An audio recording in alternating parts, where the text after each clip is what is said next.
Good morning, Adenike.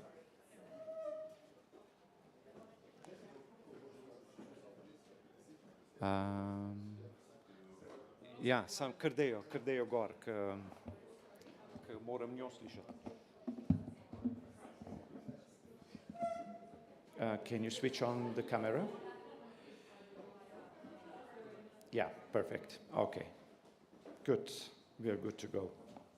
Can you say something? Nimam nje. Testing.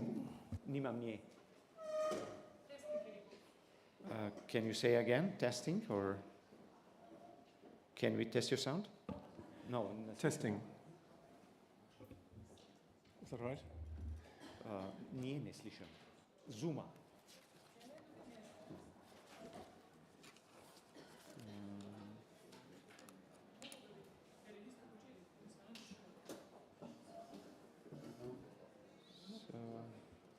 Yes, I can read you. Are you connected with the sound? So I don't see, I don't hear you. I know, they sent it to us. Aha, čakaj. Nekaj mutiram. Kje mi že to odmutiraš? Okay. Can we try again? Welcome, everyone. No, I need to talk to the person who's online. So can you say again? Oh, you're talking. Adenike, can you say again?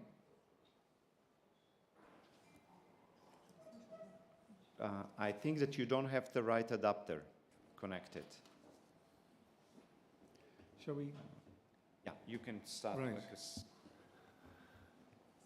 Well, good morning, everyone. Welcome. And welcome to those present here in Slovenia and to all of you online to this hybrid session. A very warm welcome, and may I also say Eid Mubarak to our Muslim friends and colleagues here on the Eid al-Fitr. Welcome to this session on enhancing nature-based solutions and local action for climate resilience. We are very, very grateful from the outset, and I'd like to say this very sincerely, grateful for Slovenia's hospitality, tremendous hospitality and friendship, and the way you have organized such a brilliant Africa Day conference in the last couple of days. My name is Bob Dura. I'm an associate fellow with Chatham House, Chatham House's Africa program. We have a distinguished panel with us today. My apologies for the slight delay in kicking off because there's some slight complications which derive partly from the fact that we are a hybrid session and one of our speakers will be speaking virtually. We have some experts with different backgrounds, but who have a lot of experience in the themes that we've chosen this morning. His Excellency, Mr. Uroš Brezan, the Minister for Natural Resources and Spatial Planning for the Republic of Slovenia, is represented today by Katja Vertovec, to my left. Very warm welcome. Thank you, and thank you again for Slovenia's tremendous hospitality and vision, actually, in setting up this very useful and to-the-point agenda. We have with us Dr. Ayan Mahamud, Senior Program Coordinator from IGAD, the Intergovernmental Authority on Development. Great that you could be here.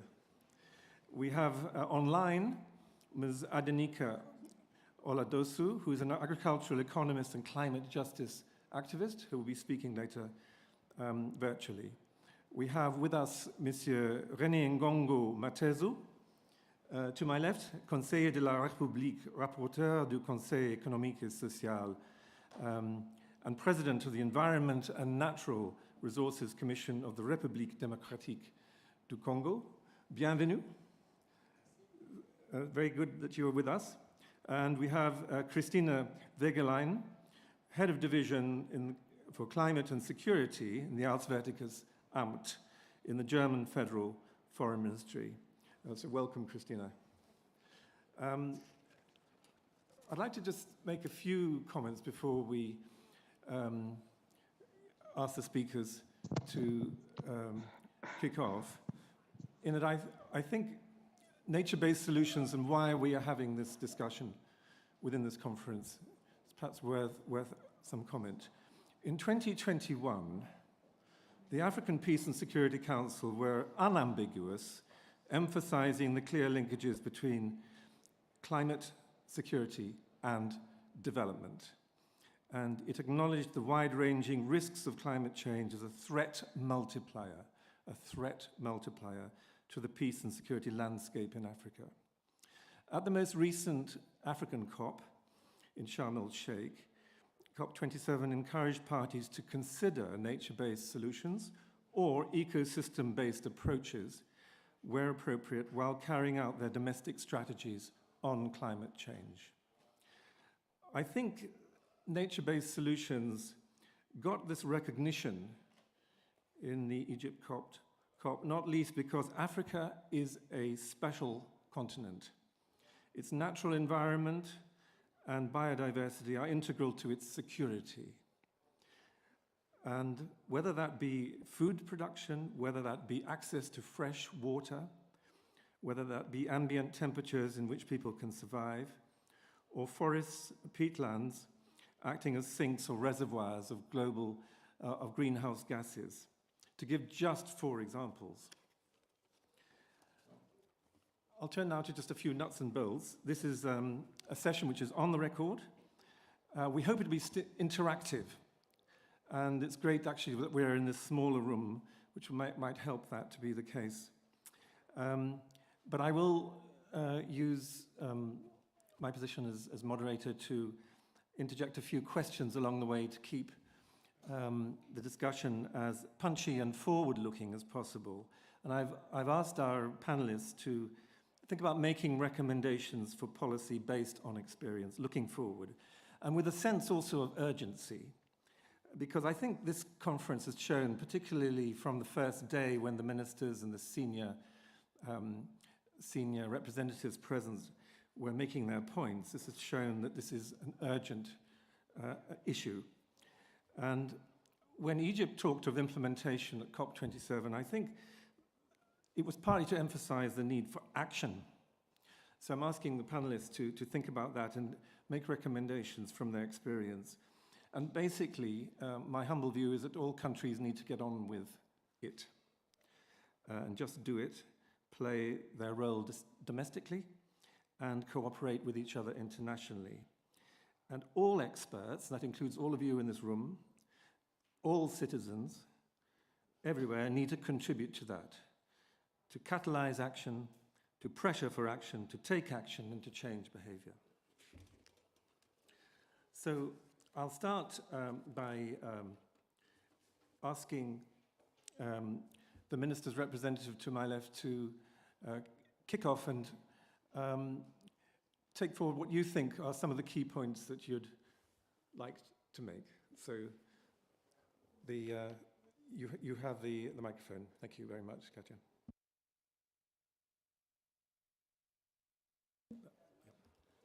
Thank you, Bob. Good morning to all. I'm really, really delighted to meet you here for this important exchange. I apologize for being, our minister is not being here. I'm here to represent him.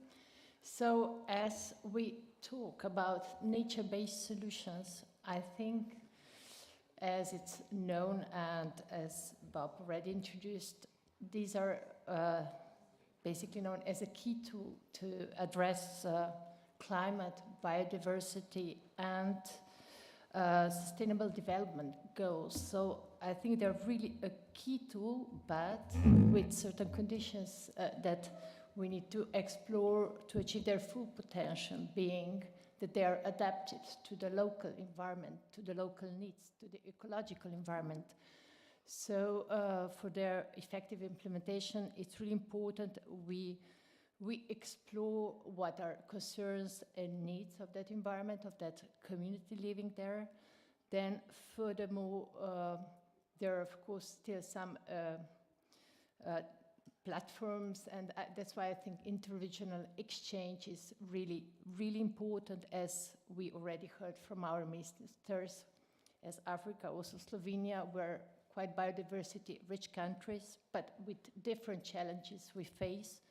So, for example, in Africa, we could say there are still much more communities living in harmony with nature. So when nature-based solutions are being implemented or planned, it's really important to take those values and those knowledge in it, as that's the only way we can really use the full potential of this tool.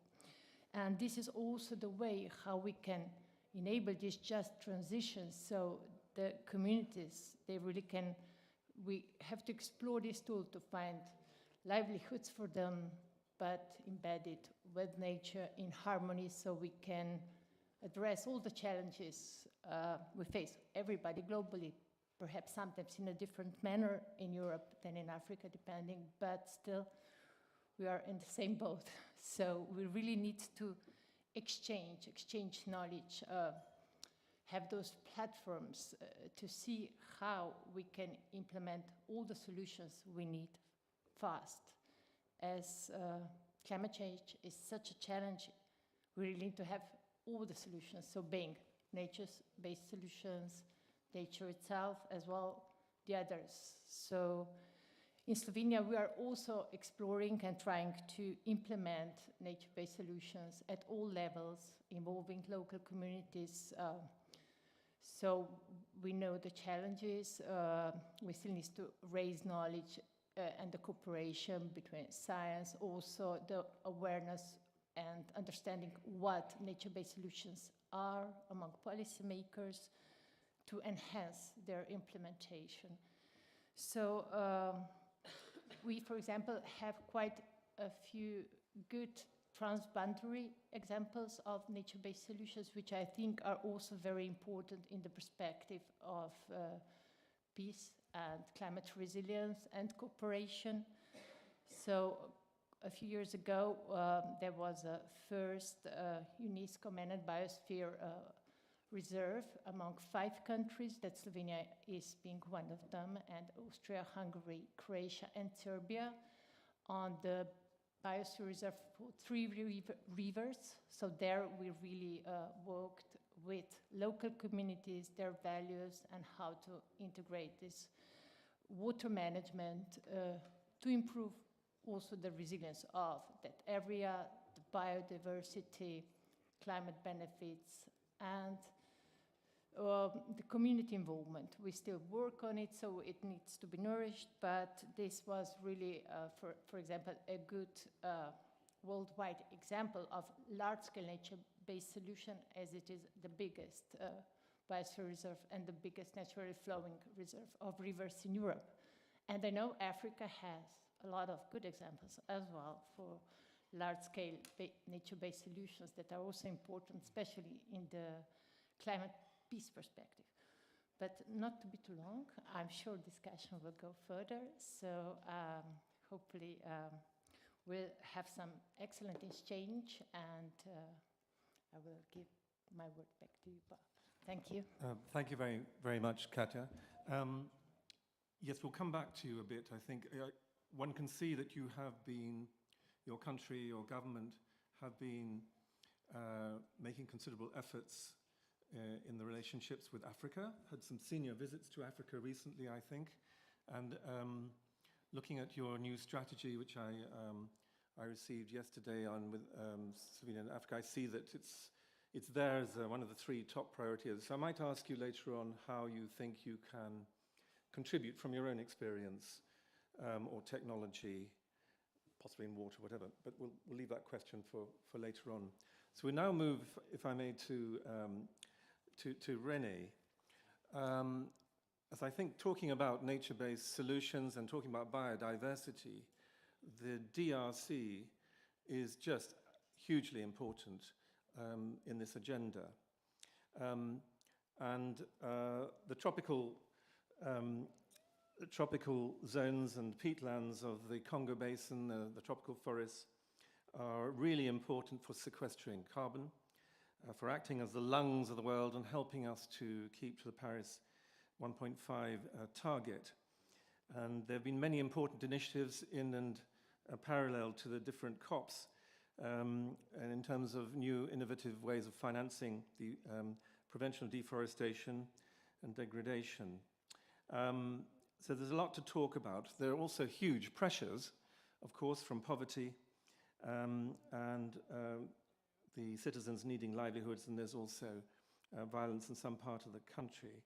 But I'm going to ask René a difficult question, which is what top people may be confronted with around the world, actually.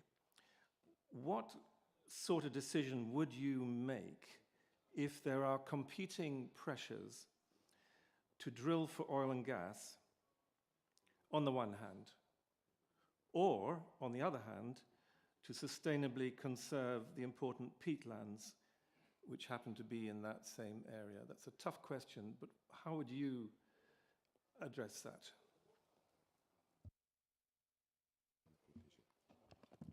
Merci beaucoup, Monsieur le modérateur, pour cette question pertinente. Et je tiens à remercier les organisateurs parce qu'ils nous ont donné l'occasion de venir partager ces questions importantes sur l'avenir de notre planète. Thank you so much, Mr. Moderator, for asking me the question, and I would like to thank the organizer of this event that brought me here, and I'm so thankful to be here, and we are talking about something very important. Si, au fait, nous sommes ici, c'est parce que l'homme a brisé l'harmonie qu'il y avait avec la nature, et je suis ravi du thème qui nous ramène sur les solutions fondées sur la nature, parce qu'il n'y a que ça qui peut sauver encore notre climat. If you are here, it's because man has broken the equilibrium between him and nature, and we are here to find a natural-based solution to fight back, to find a solution that can make us and help us go back in harmony and live in harmony with nature. Et vous l'avez dit, notre pays, la République démocratique du Congo, c'est un pays largement forestier avec 60% des forêts du bassin du Congo, mais qui subit les menaces que vous venez d'aborder. 60% of our land is about forest, and it means it's very important for us to deal with that problem and the problem arising due to climate change. J'ai parlé de la rupture de l'équilibre, c'est justement ce qui se passe dans les forêts. Il y a beaucoup de pression pour exploiter la forêt. Ce sont des grimes qu'on retrouve sur les marchés ici en Europe, mais aussi essentiellement en Asie, qui sont majoritairement coupées sans respect des normes environnementales. Our forest is in demand in Asia, in Europe, and worldwide. So people come to cut the forest, and then you have deforestation, and due to that, we are suffering of that. So we know that there is a need, we have the need, but again, we are here to face the consequences of those actions. Quand je parle de forêt, je parle de 155 millions d'hectares qui sont menacés par ce type de pratiques. When I talk about forests, I mean 155 million of acres that are in danger. Et ces forêts, la science vient de le prouver, les forêts du bassin du Congo séquestrent beaucoup plus de carbone que les forêts d'Amazonie. And you have to know that the forests in Congo, they save more CO2 than the forests in Amazonia. So it means they are practically the lungs of the planet. Et en les détruisant, on réduit la chance à ces poumons verts de jouer son rôle pour sauver le climat. If we cut them, if we destroy them, those green lungs of the planet cannot do their role, they cannot catch CO2, and this will trigger all the consequences that you know. Et en les détruisant, automatiquement, on réduit le potentiel de la biodiversité qui joue un rôle aussi dans le cadre de la sécurité alimentaire. And by cutting the forest, by destroying them, we again trigger the challenge of biodiversity. So we are killing all the living beings in the forest, and again here we are facing the same consequences. Au-delà de ces forêts, nous avons aussi une autre solution pour le climat. Ce sont les tourbières, les peatlands, qui jouent un rôle très capital dans la séquestration, dans les stockages de carbone. The peatlands also play a very important role in catching the CO2, and they are also at risk when I'm talking to you right now. Or, ce sont des zones aussi qui regorgent du pétrole, donc des énergies fossiles, Et l'autre pression que vous n'avez pas signalée, c'est la pression pour aller exploiter le pétrole dans ces zones avec des conséquences dramatiques sur les émissions de gaz à effet de serre. You talked about pressure. Yes, there are big pressures because those big lands are very rich in fossil fuels, in resources, and of course there are many companies willing to come and to exploit those resources, those fossil fuels, and moreover. So if we know that those big lands are rich in resources, and we know also that they are important to protect the planet, to protect the biodiversity, we have over here a big pressure to either save the planet or to go forward for consumption. La République démocratique du Congo est considérée aussi comme solution pour le climat à cause des terres rares que nous regorgeons et qui sont une solution pour les voitures électriques du futur. The Democratic Republic of Congo is a solution to fight climate change because we have the rare earth minerals that are used in the production of the electric car. And this is also another challenge that we are facing.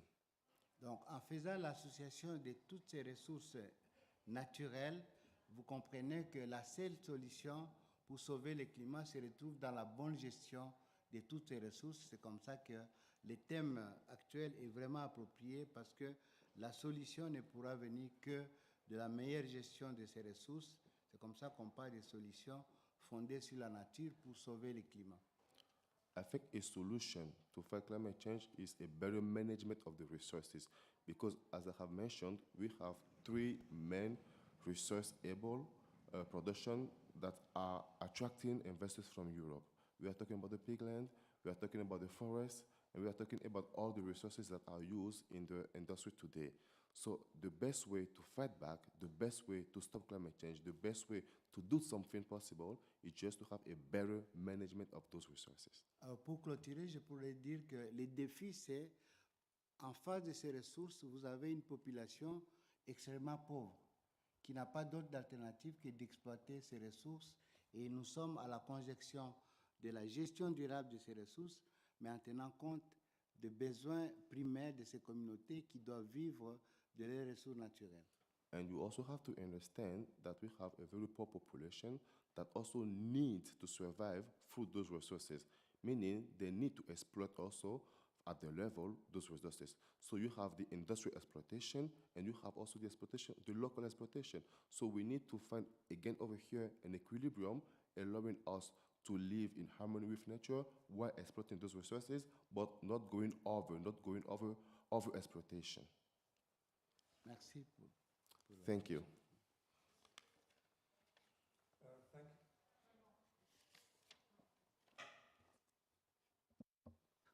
Just use this one. Thank you very much, René. Thank you very much, René. Very, very important points you've been making, and some indication of the pressures, the differing pressures that there are on the authorities in making decisions. And the extreme pressure of poverty, which is a particular difference, I think, possibly between your country and some parts of Latin America, with large populations and leading livelihoods. So we'll revert to you with a second round of questions, René, and ask you a bit more deeply about one or two of those issues.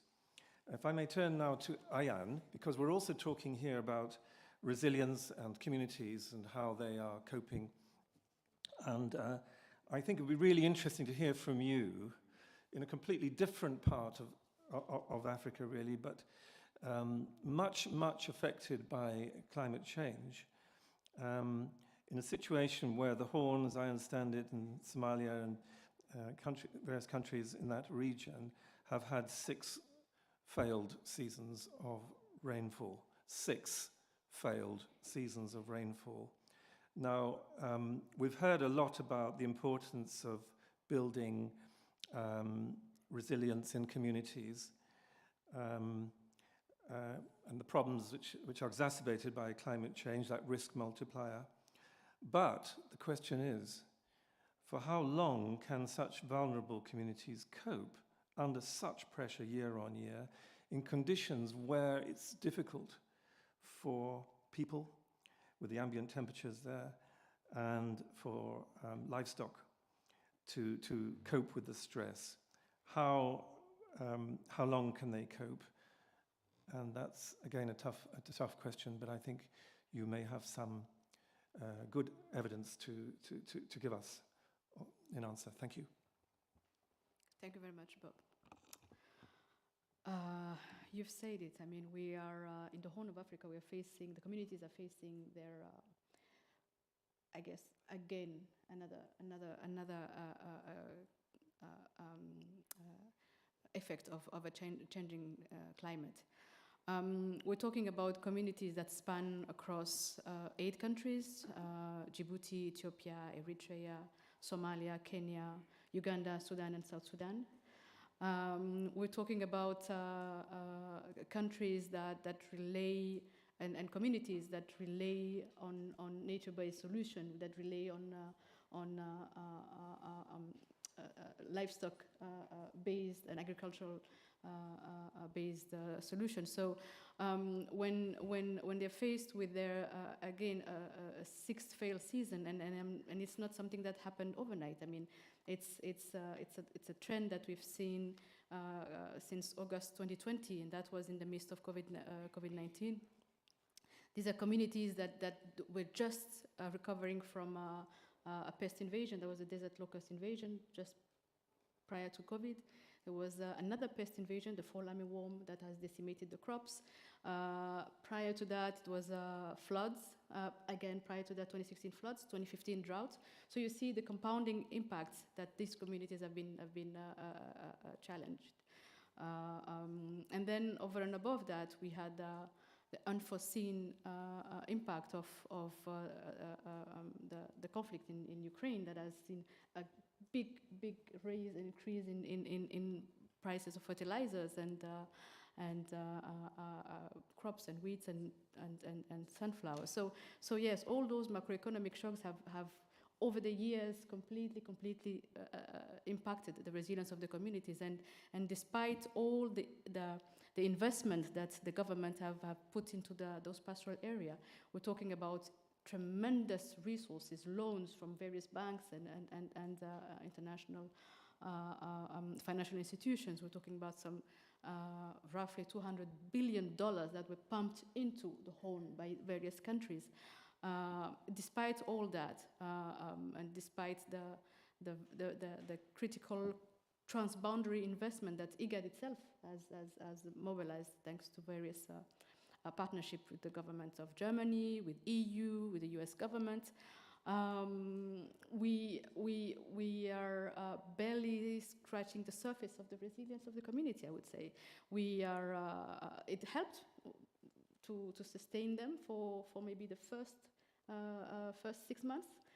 But by May 2021, when we were launching the first call for action, it again went unresponded. The Kenya government declared a national disaster in September 2021. Somalia followed suit, November 2021, that's state of emergency declaration. Djibouti was February 2022. There was a drought alert issued by the Ministry of Agriculture. Again, those calls went unresponded, or I would say not to the level that they should have been responded to and addressed to. And eventually, you'd seen impacts of that drought. I mean, the tremendous displacement in the region, migration, of course, the standard transhumance route were impacted. So instead of going north, some communities would come down and further down. So you'd see some inland conflict, pastoralists versus farmer resource-based, and then resource-based conflict in this instance, and some politically instigated situation, because some of the countries were also in an election time. So I would say yes. I mean, it's over say August 2020. So we are already at 2023, 2.5 years, 6 different call for action, tremendous government resources that were put in that are now decimated. The loss in terms of lives and livestock the economic impact of that was estimated at $2 billion. $2 billion. So regardless of the investment that you've put in those communities in terms of resilience building and infrastructure development and water and pasture, all those nature-based solutions that we are vouching for and calling for have been decimated in a span of 2.5 years. And these are what? Decades of investment. Just because we delay in responding and because we've not been able to put in place systems that would allow for early response, that will allow for positioning and listening to the communities when they tell you, okay, listen, I only have this much. What can you do and how can you complement? So, yeah. Thank you. A very sobering report and assessment. And I think perhaps in the follow-up round of questions, ask you a bit about whether, nevertheless, there are some lessons, experience gained by the communities managing at least to get through 6 months, you mentioned, or a year or whatever. That's incredible in the circumstances. You know, one is looking for sharing of best practice and even the most dire situation, isn't one? But also the need for partnership and help. I'd like to turn now, if I may, to Adenika, who I think will be online.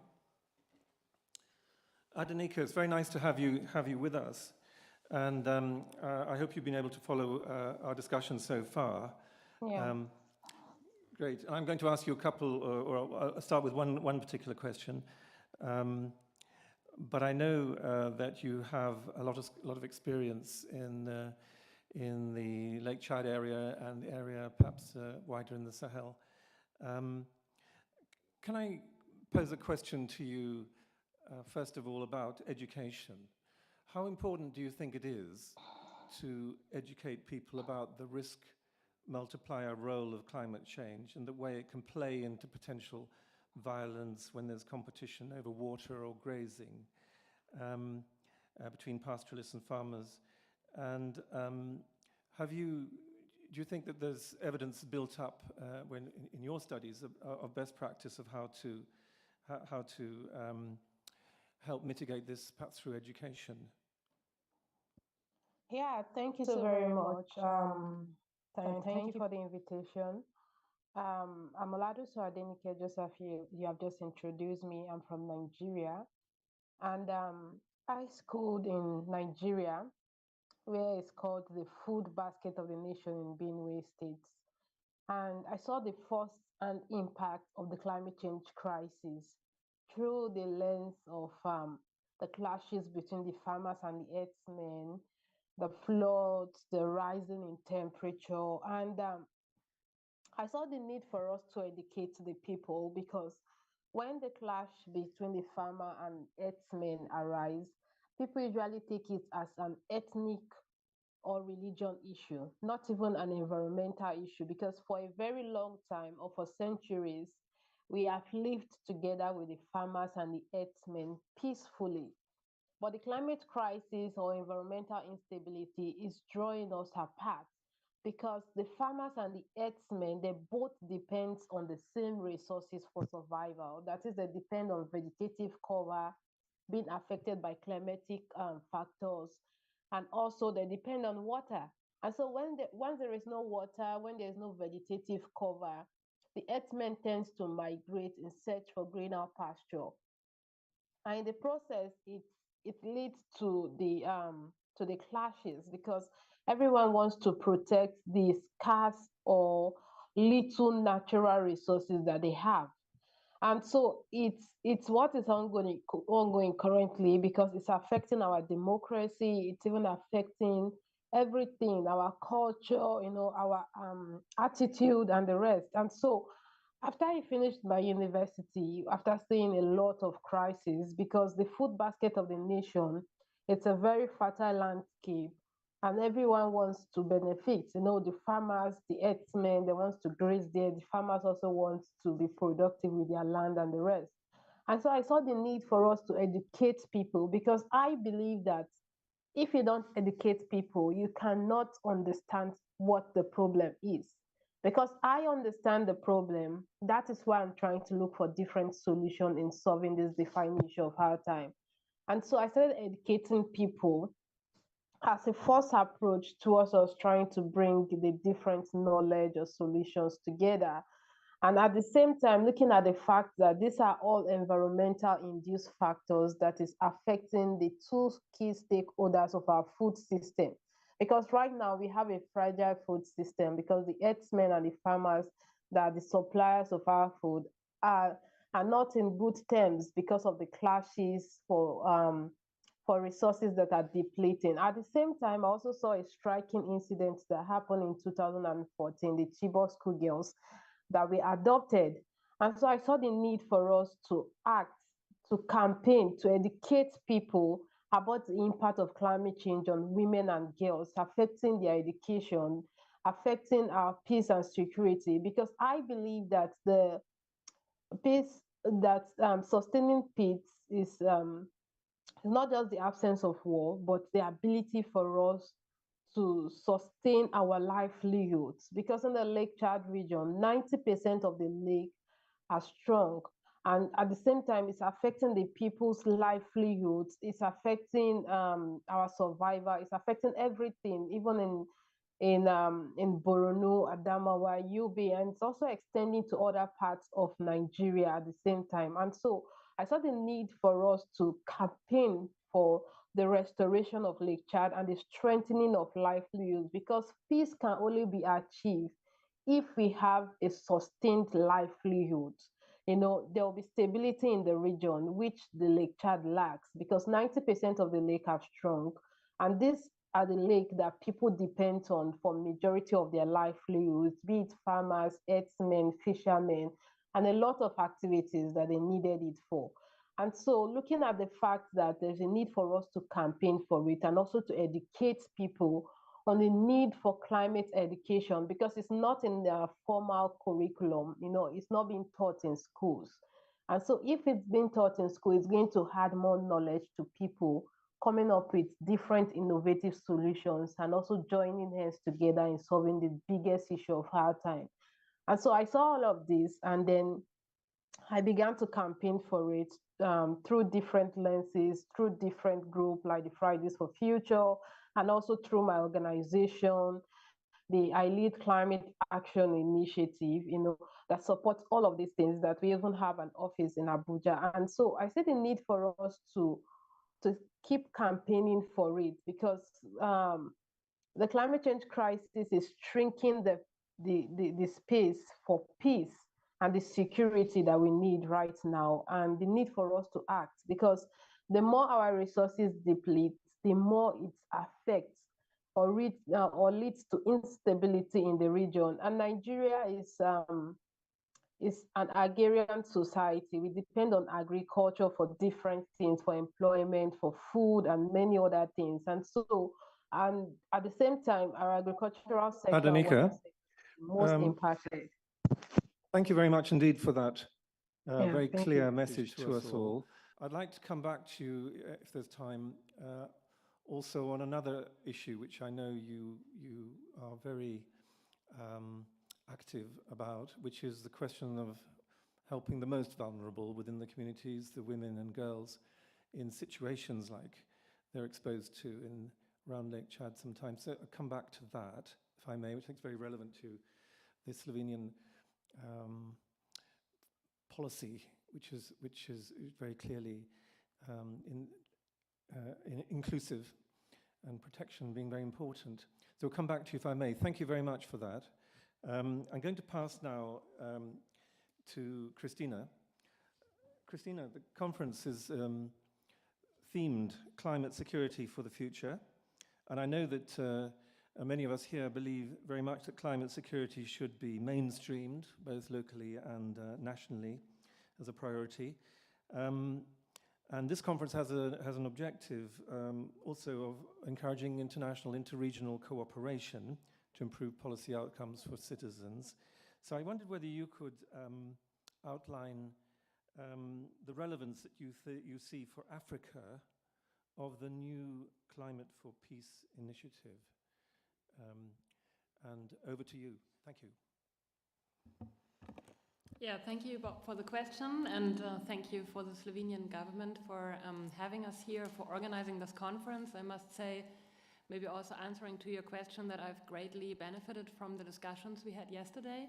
And I think that one thing that came out of it is there is a great need to be more concrete, actually. Of course, a need to better support, and also a need to better listen. And many of you might be aware of the fact that together with Adelphi, Janana is here, we organized since 2019 the Berlin Climate and Security Conference every year. It does not always have an Africa focus, an outspoken Africa focus, but as many of you have mentioned yesterday, since the nexus between climate, peace and security is so obvious and so urgent in Africa, of course, many of your countries have played a prominent role in this conference over the last years. So in 2022, we decided, even though there's still, of course, a need for more analysis and for more research on the subject, that it's also time to act in the way that, you know, all the insights that we've had so far, they must be translated into more projects. And we are also aware of the fact that many countries do work on very concrete projects. And we've heard this from our colleagues here today. But we think that there's a lack of knowledge about the experiences that these countries make in implementing these projects. It's not always countries, it's often communities on a smaller scale. And that often also people who want to invest in projects, or countries who want to invest there, do not know about the need. So that's where I come back to the need to better listen. And actually, we wanted to create this space, and that's what the Berlin Climate and Security Conference 2022 did. We created the Climate for Peace initiative that you mentioned, Bob. It's actually this space that where countries and actors active, working on climate and security, can meet and exchange experience. And it has the objective of bringing the project further, making, like walking the talk, as many have said yesterday, also in the evening in our bilateral discussions, of getting closer to the objective to better implement, to implement more, and to actually have the people on the ground benefit from the activities. We've also heard this in the political discussion on the UN Security Council yesterday in the morning, where it was said we need to humanize the problem, we need to make it more concrete, and only that is how we can also convince the political level. So I think in both ways, African countries can benefit from this initiative. On the one hand, by having more and better projects implemented in their countries, and also by giving more momentum, more political momentum to the climate, peace, security, and also development nexus, of course. If I have another minute, I would like to add that, as we have seen and as all of you are very aware of, the challenge the challenge in this nexus is so complex, and it incorporates so many aspects that I think our answers must be just as complex, or as integrated, let's say. And you know, if we keep asking for more money, I am aware that there is a need for more support. I think that we could at the same time and should focus on better support. That means that an answer to a climate problem should also be an answer to a security problem, or an answer to a gender problem can also and should also be an answer to a development problem. And that's the idea behind this initiative. We've actually launched our website only yesterday, so in order for it to be ready. So if you want to look it up or can contact me also, if you're interested in joining this initiative, we'd be very happy to have more African countries on board.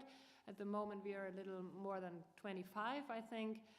So very welcome for all of you to join, and we would, I think, greatly benefit from your input. Thank you. Thank you. Thank you very much, Christina. Very interesting. And you've obviously been thinking and very carefully about the design of this initiative, and trying to make it fit as far as possible the needs of real partnership. We have a slight conundrum, everybody, in that this session is meant to finish in 15, 18 minutes. And we then have coffee until 10, and we then go on to other sessions. We started late, for which I apologize.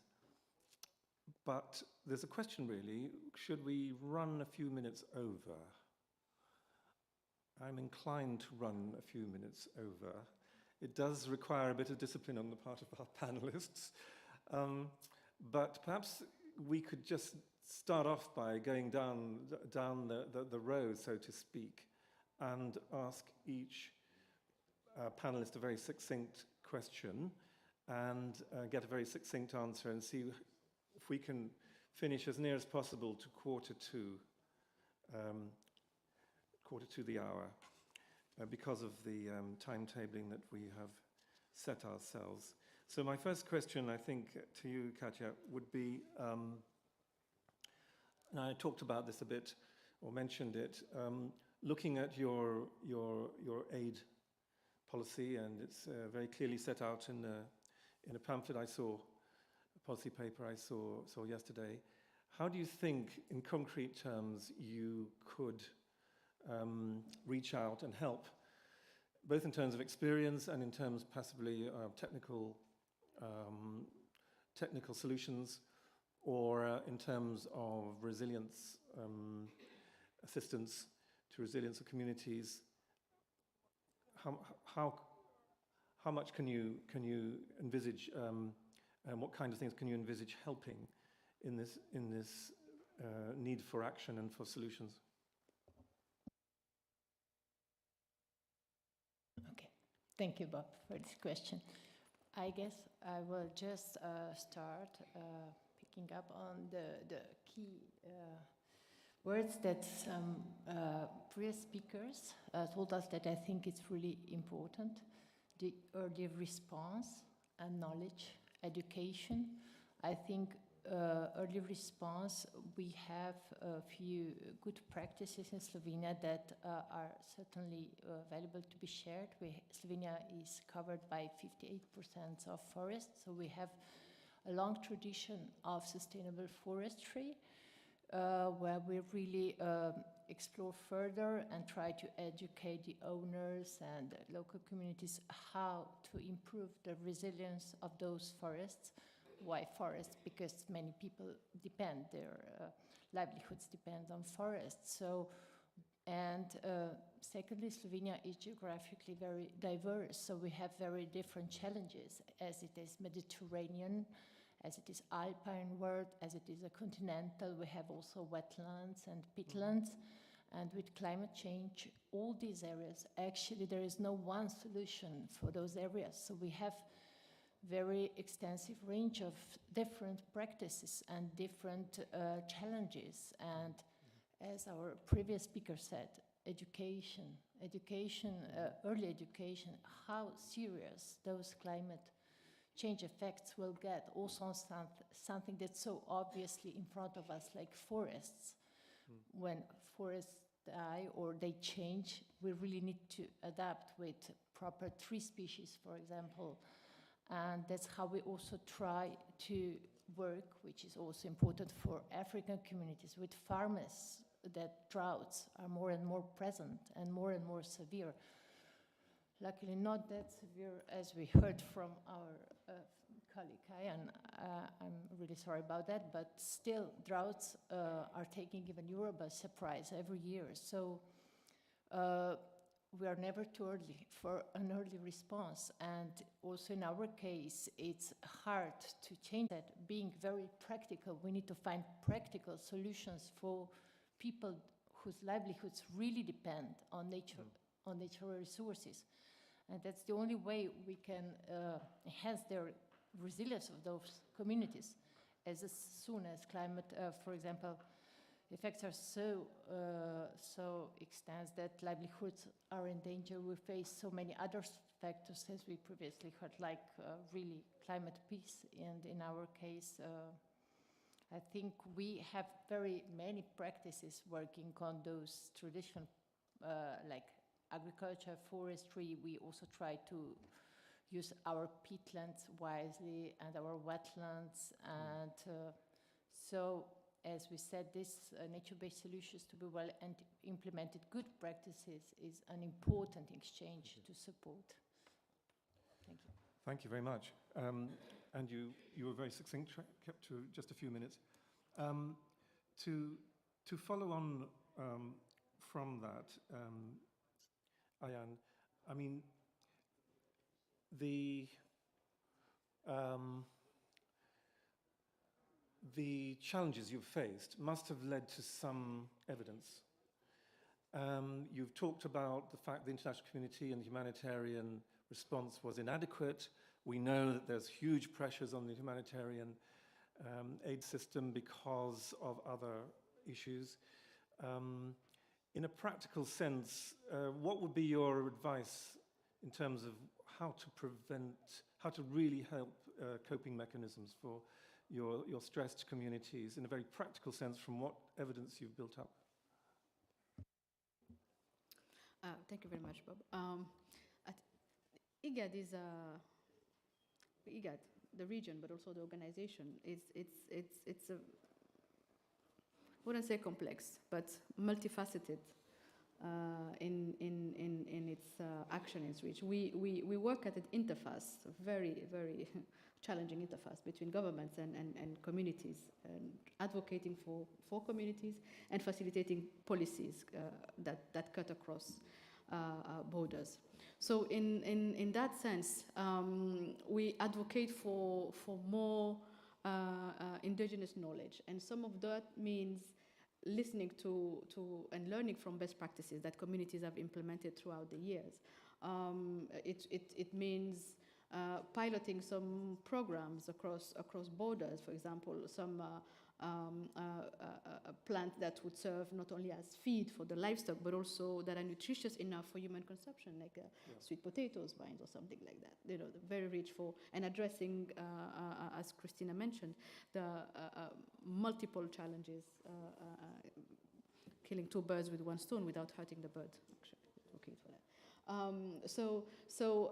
That would be now at the community level, but also at the policy level. It means negotiating with governments so that they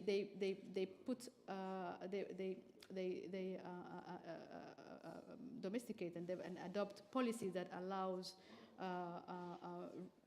resource sharing, for example, facilitate resource sharing and facilitate movement of population across their borders. And in that instance, that's what we started working on a transhumance protocol.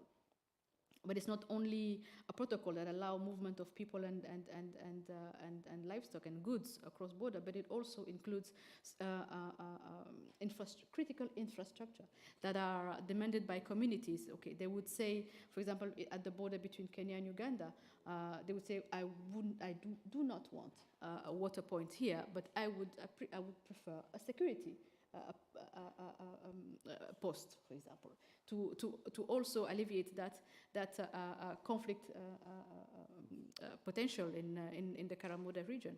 They will also ask for an education facility, a health facility. Says, okay, there's an influx of population between March and May from Ethiopia, southern Ethiopia to Kenya. So Kenya would say, okay, well, how will I now cater for the additional pastoralists that are coming from across the border? So yeah, these are critical points that we actually trying to put forward. And in addition to that, it also means taking the necessary anticipatory actions, for example, mapping out resources that are available across each border, and working with the communities and with the national agencies to cater for the various challenges that they face. We see COVID-19, where almost all countries decided to close the border. Trade was not possible for cross-border communities that live between Kenya and Ethiopia. That's a specific border post. The border was closed. So how would you preposition and what anticipatory action would you take, knowing that there is a global pandemic and you wouldn't want to put more population at harm? Thank you. Thanks. Thank you very, very much, Ayan. A lot of very practical messages there. And again, just a few minutes taken. Thank you very much. I'm going to jump, Christine, if you don't mind, to René. And René, I was going to ask you about something that came out of COP27 or the margins of it, where there was an agreement signed between your country and Brazil and Indonesia on the question of forestry, prevention of deforestation and for promotion of resources, I think, to try and tackle this better. Do you have any insights that you can give us on how you think this is taking forward this agenda in a kind of collaborative way between some of the most forested countries of the world? I think combined those three countries provide 52% of the world's forests. And perhaps, sorry to stress this, René, but please, no more than 3 minutes. Merci beaucoup pour cette question importante. Effectivement, nous avons joué un rôle dans ces rapprochements entre les trois bassins parce que, encore une fois, si on préserve ces trois bassins forestiers, nous aurons stabilisé la question d'atténuation et diminuer les émissions liées à la perte de ces forêts. Donc, les démarches ont été entreprises. Effectivement, aujourd'hui, la tendance est de participer ensemble dans un plaidoyer pour préserver ces forêts, mais en même temps, pour voir quelles sont les alternatives aux communautés qui dépendent de ces forêts. So basically, for us, it was about to join our forces, to cooperate between to cooperate with those countries in order to preserve the forest that will allow us to catch more CO2.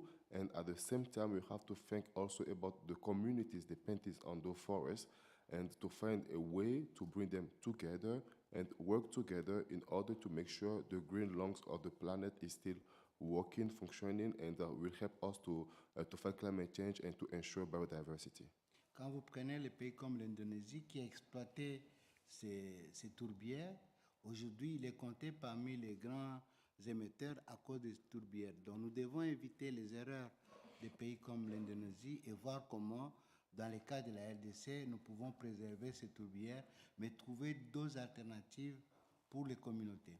You see, for example, the exploitation of pig land and other resources leads to the expansion of CO2, and we have to avoid those mistakes. And Indonesia, for example, made such mistakes, and that's why in the Republic of Congo, we decided not to repeat the same mistake, because if we do, then the planet will have a serious problem, and that's why we are looking for alternatives.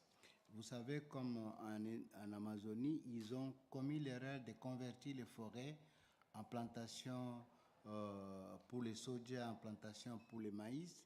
Et à ce moment-là, c'est des grandes quantités, des grands étendues de forêts qui ont été décimées. Et ces partenariats vont nous aider à éviter les erreurs qui ont été commises. Et l'objectif de cet ensemble, c'est de pouvoir améliorer la gestion de ces ressources et de pouvoir accéder à des financements au niveau international pour permettre de financer des alternatives aux communautés qui dépendent de ces forêts. Again, here it's about resource management, and we really want to avoid also the mistakes made in Amazonia, because over there deforestation led to the plantation and cultivation of soybeans, and it means while you are cultivating and exploiting the land, you have to cut the trees, and again, we don't want to repeat those same mistakes over there. So over here, again, we want to learn from the mistakes of our partners. We want to use the experience in order to develop ourselves. So that's why we are together, and this cooperation will allow us to avoid mistakes and to do better things. En fait, c'est ensemble, les trois bassins, si nous nous mettons ensemble, nous allons être très forts pour peser dans les prochaines négociations sur l'avenir du climat. So together, if we work together with those countries and we come forward with plans, management programs, and some international financing system, so we can all together do something very concrete when talking about fighting climate change. Merci. Thank you. Thank you very much. Very interesting and very important. So we have just a few minutes left, and I'm going to ask Adenika and Christina to... I'm not going to speak anymore after they speak, and we're going to perhaps allow each to speak for 2 minutes. So we won't be very far over time. But I'd like you to summarize the main points you'd like your audience to take away. Adenika first, if I may. I mentioned the issue of vulnerability of women and girls and violence, and how this risk multiplier factor has kicked in.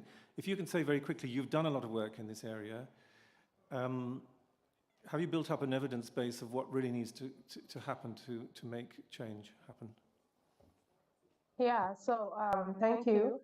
I would say one of the solutions to all of this is the fact that we need to strengthen women access to land, because having access to land for women and girls from my region is key towards building resilience and towards taking active participation in ecosystem restoration. As we know, according to the United Nations, that this is the decade on ecosystem restoration.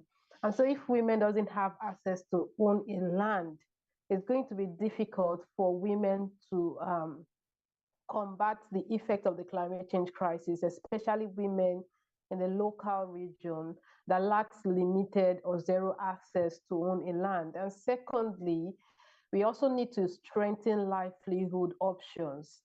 Just for example, the Lake Chad region, that if we do not restore Lake Chad or recharge Lake Chad, it will be a very challenging role for people to go about without livelihoods, because that is one of the main issues or drivers of insecurity in the region, that people in this region are vulnerable to be recruited to harm group of people like the Boko Haram, ISAP, because they have lost their livelihoods.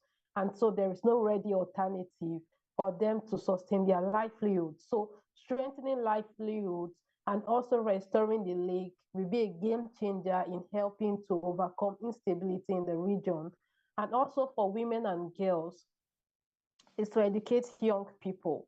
So I feel like there are non-environmental factors that needs to be taken into account, which affects climatic factors such as tradition or norms that affect women and girls towards having access to education, to health, and other services that they need to protect their rights. And so having a safe place for women and girls, through supplying them with land, with financial inclusion, with everything that we need, it makes us to be a true custodian of our environment and biodiversity at the same time. We all know that women are at the forefront of climate action, but at the same time being impacted by the climate change crisis the most, because I came across the figures that talks about the fact that women in sub-Saharan Africa, where I'm from, spend close to 40 billion hours in a year in search for water,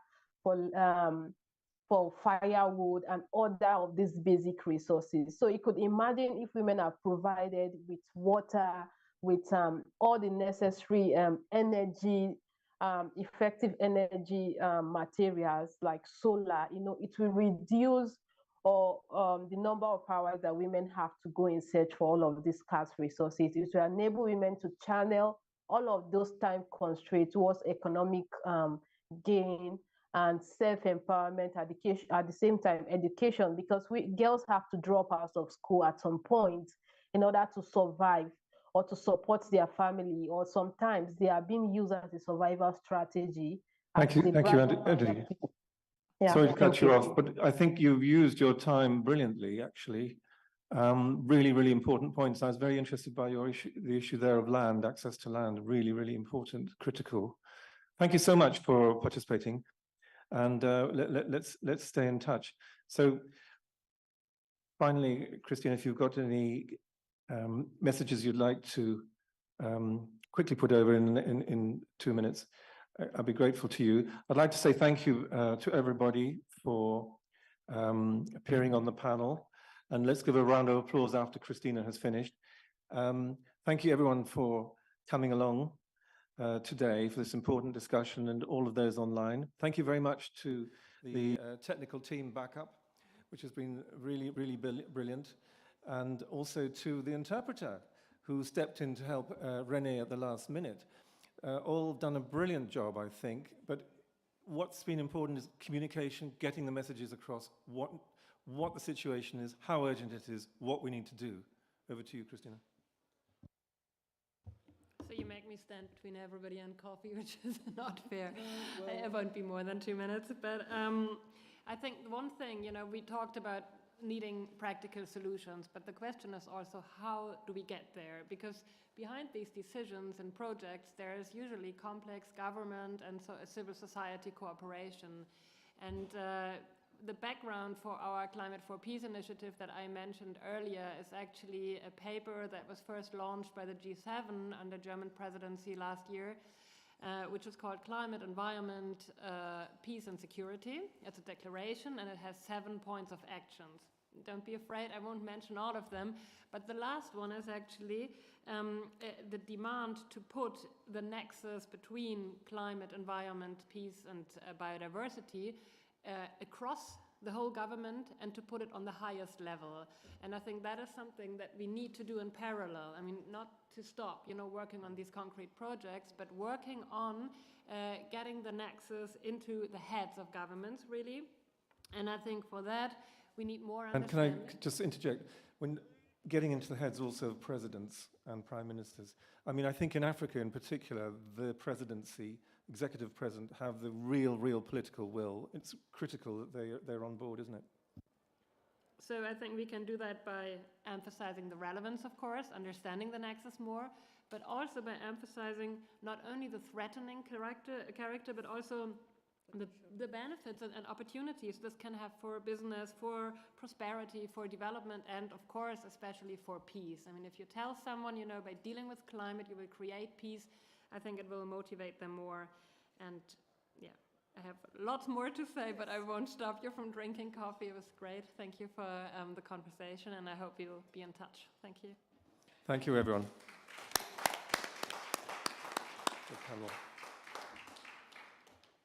Thank you to the panel, and have a nice coffee.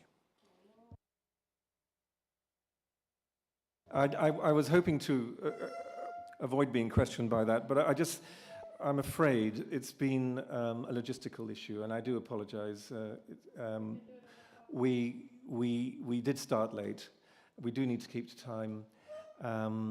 There are lots of questions, aren't there? I do apologize for not allowing the Q&A from the floor.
Good morning or good afternoon, ladies and gentlemen. On this looks like more private session on innovative solutions for sustainable development. It's a very big pleasure for me to be here today on this wonderful panel. And I say wonderful because we have 3 young innovators here with us, and I think that's sometimes more important than professors, and I do apologize for that, because they are the future. They are the future. They are the ones developing sustainable technologies, and I think we should support that as much as possible.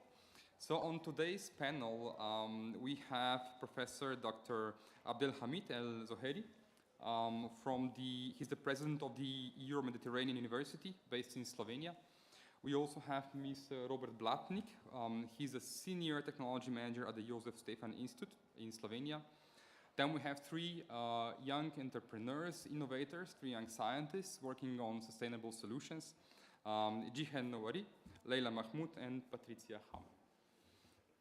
So the goal of this panel today is to present the Euro-Mediterranean University, what they do, and specifically about the project, which is the Euro-Mediterranean Innovation Camp, where the 3 young scientists are based.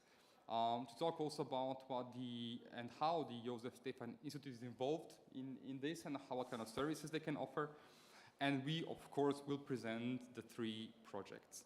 At the end, we will have a panel discussions, and here I would warmly like to welcome you to ask questions.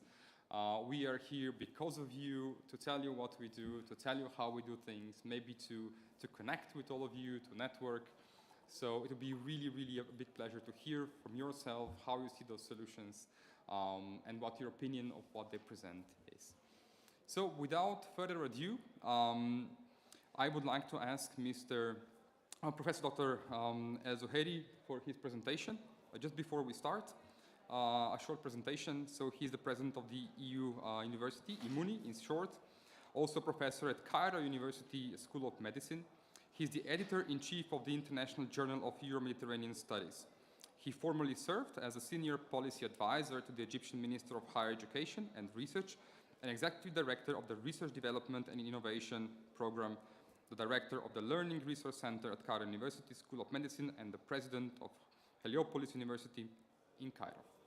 So, Professor, the floor is yours. We're looking forward to your presentation. Thank you very much. Good morning. And first, I totally agree with our moderator. Of course, students are the most important. They are the reason for existence for professors. So if we don't have students, we won't have professors. And this is why we take care of our students. So I'm very happy to have our students here today. And I would like to thank the Ministry of Foreign Affairs for organizing this session.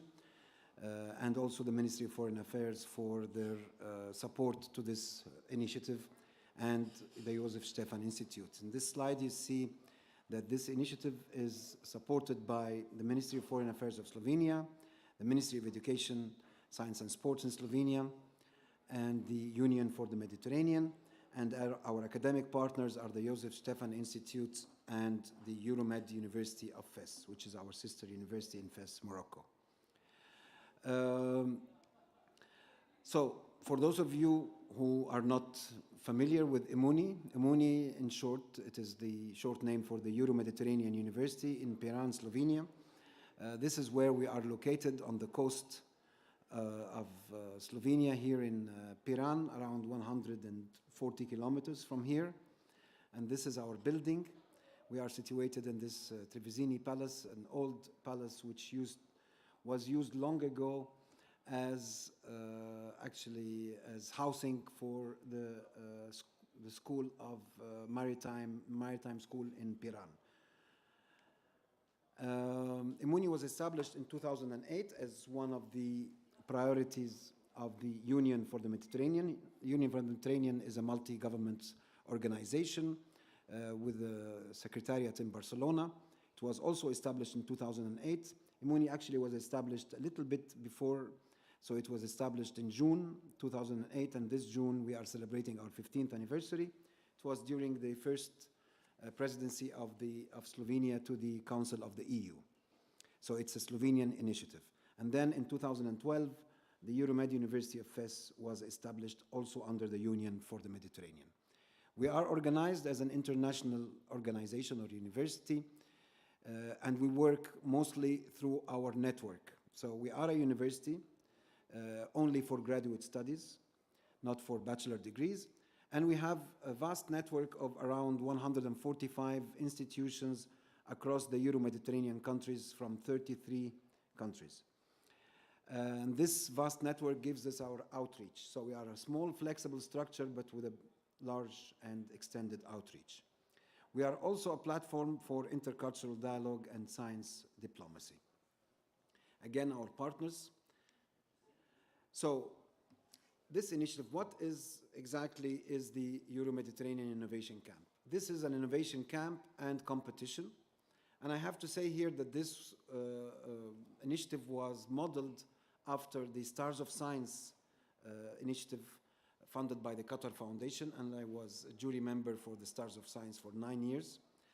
And I wanted, since actually, I have to say, maybe midway through my term at Imuni, I've been here 9 years now, and maybe 4 or 5 years ago, I wanted to establish this initiative already, because I see that working with innovation, as you have heard from my resume, I discovered that there are not enough chances for, especially for Southern Mediterranean young people, to empower them and transform their ideas into innovative products. So this is a very practical initiative. It is not an academic program. We tried actually already in 2017 to establish an academic program on innovation and entrepreneurship.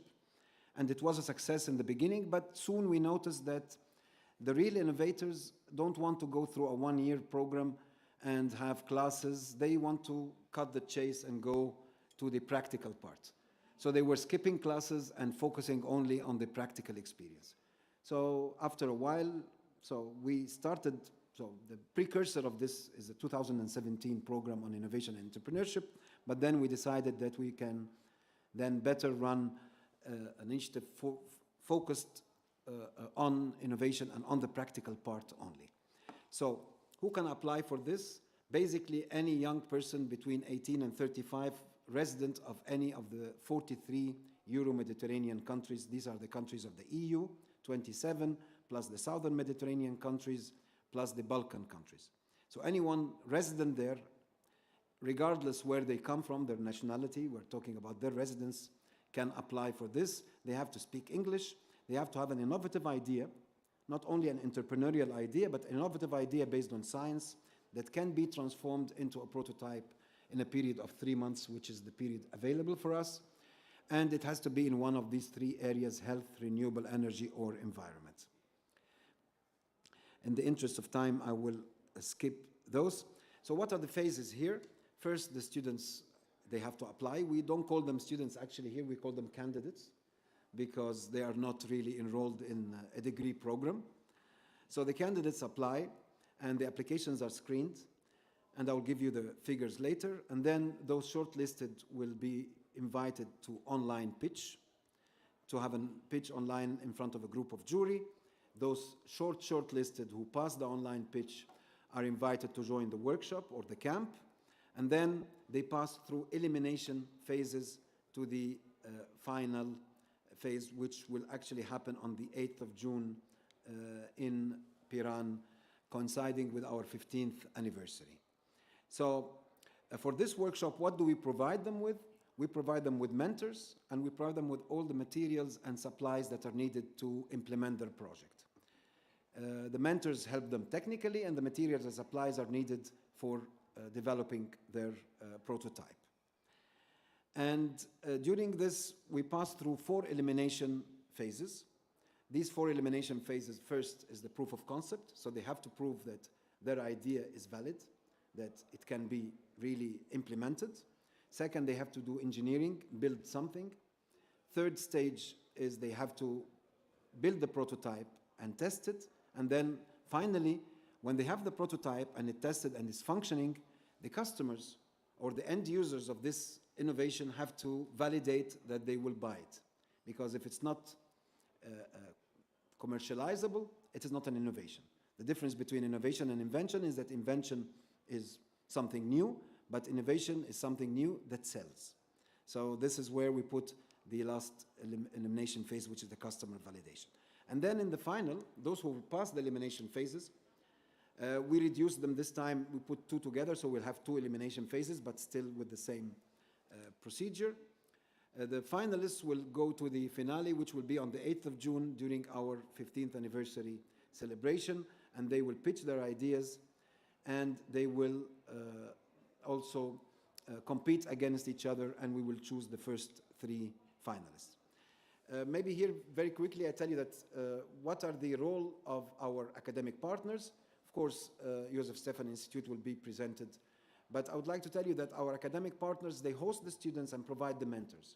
And this is very important. There are 2 very strong academic institutions, Josef Stefan Institute in Slovenia, it's the most reputable research institute here, and the Euromed University of Fes, which have quite a strong infrastructure. So half of our students are hosted here and half are hosted there. And by coincidence, the ladies are hosted in Slovenia and the guys are hosted in Fes, but this was not intended. So very quickly, we received 154 applications. 85 of them we deemed by the preliminary screening or administrative check as ineligible because of several reasons. I'm going to explain to you why. 69 were sent to experts to review, and from these 69 applications, 38 were invited to pitch, 32 came to the pitch, and 9 were shortlisted. This is basically shows also the interest. So you see all these countries. They were from 17 countries, the applications that we received. We had 1,038 views of this competition. Only 154 applied on time. Actually, 158 applied, but 4 applied after the deadline. And from these 154, you see the majority were environment, and then came health and energy. Majority of cases that were deemed ineligible because they didn't have an innovative idea. This is almost half. They simply had a business idea, which is okay, it's good, but not for this program because we needed, as I explained to you, an innovative idea. Some other reasons that they were incomplete, they were above the age of 35, they didn't come from a Euro-Mediterranean country, this was only one case, or they were not written in English. There was a gender balance, so although there is more males than females in the applicants, but as I told you, we have now 50-50%. These are the countries, and now for the shortlisted, they were 4 in environment, 3 in energy, 2 in health, and the candidates almost 50% males and 50% females in the shortlisted. And now those who are with us now, 6 candidates, they are really 50-50, 3 guys and 3 ladies. These are the countries where the candidates are resident, and then we have again balance. We have 2 from the EU countries. If you look at residents, 3 and 3. So we have Italy, Slovenia, and Greece, and we have Egypt, Tunisia, and Palestine. So this is basically, I think I didn't exceed the time. In a nutshell, what is our initiative? And we hope that we will be able to continue this initiative every year. This is called Season 0. The reason is we're calling it this because we also intend to have a reality TV show of this competition. And the reason we want to have a reality TV show is that one of our objectives is not only to empower young innovators, but also to popularize science and innovation in the Euro-Mediterranean region. So we need to engage the public in this. And the best way to do it is to have a reality TV show. And this will start hopefully next year. At the end, again, I would like to thank our supporters, the Ministry of Foreign Affairs, the Ministry of Science and Sports, the Union for the Mediterranean, and our academic partners, the Josef Stefan Institute and the Euromed University of Fes. And thank you all for your attendance. Thanks. Professor, thank you so much for this presentation. I think it's really important to see how these connections between Africa and EU can actually work in practice, not just in theory. And this kind of partnerships do increase the outreach on both continents, and we can show that this kind of cooperation can work and it can actually bring results. It also brings economic, academic and cultural ties, so we get to know each other to work together more efficiently. So I'm really curious to see how the reality TV show is going to work out in the field of innovation. I think it's a very novel approach, and we will be following up on that, so thank you so much. So now we move to our next panelist. This is Mr. Robert Blatnik, as a Senior Technology Manager at the Josef Stefan Institute. He helps researchers to protect and license their technology and establish collaborative projects with the industry. He participated in the establishment of 12 spin-out companies at the Institute. Since 2010, he has been leading the innovation pitch competition of young entrepreneurial researchers at the International Technology Transfers Conference, which is organized each year by his institute. Robert coordinates participation of the Josef Stefan Institute in the Immuni Innovation Camp and will be helping contestants with developing their business model and preparing them for their final pitch at the Innovation Camp to see who actually wins this competition. So without further ado, Mr. Robert, the floor is yours. Thank you, Jure. Thanks to the Ministry of Foreign Affairs for invitation. It's quite a challenge to introduce such a big institute in 10 minutes, but I will try to be very quick. I apologize in advance to skip some slides because we are quite behind the schedule. So Josef Stefan Institute is working in many areas of natural sciences and engineering, and of course innovative solutions for sustainable development are in the core of the activities. So the mission of Josef Stefan Institute, which is the leading Slovenian scientific research institution, but not just in Slovenia, but also in the area, in this part of Europe. And this is not just a word, it's actually being measured, the excellence is being measured by, for example, European research ranking. A couple of years ago, we were on 37th place among 10,000 of research institutions in Europe, which is measured by indicators of scientific excellence and other criteria. So it's our pleasure that we can create, spread, and transfer knowledge in the fields of natural, life, engineering sciences to the benefit of society. So Josef Stefan Institute is named after distinguished Slovenian scientists, Josef Stefan, which lived in 19th century, and he is author. He invented the Stefan Boltzmann law on black body radiation. So this is the logo of Josef Stefan Institute, just to, if somebody is curious about these dots are basically the letters of IJS, which is being done by punch code, teleprinter code. It's early stage of computers, and data has been represented in punch code, and this sigma is Stefan's constant in Stefan's law. So what we do, how are we organized? Basically we cover three areas, physics and nuclear technology, electronics and information technologies, chemistry, biochemistry, environmental sciences, and we are key enabling technology center in terms of wording of European Commission. So key enabling technologies which enable industry to be more competitive in Europe. So we are talking about micro and nanoelectronics, nanotechnology, industrial biotechnology, advanced materials, photonics, and advanced material technologies. So electronics, we are covering, we are organized in different departments. I don't have time to go in very detail, but you see robotics. We're developing different applications in robotic area. We were, for example, contributing in arrival of internet in Slovenia and many other areas in computer science. For example, for this event, I wanted to show one project, one technology which was developed in the area of sustainable food systems. And here we face complex decisions which are being under farmers and other food producers, which want to do sustainable food production. There is a lot of data which is being all over about the food production, and this data shows a lot of requirements for the farmers which want to do food systems fair, healthy, environmentally friendly, with sustainable development goals. So we are following here different areas of crop management, consumers, economic goals, and environmental constraints. And this data needs to be analyzed and then distributed to the decision makers who then need to make decisions which are effective.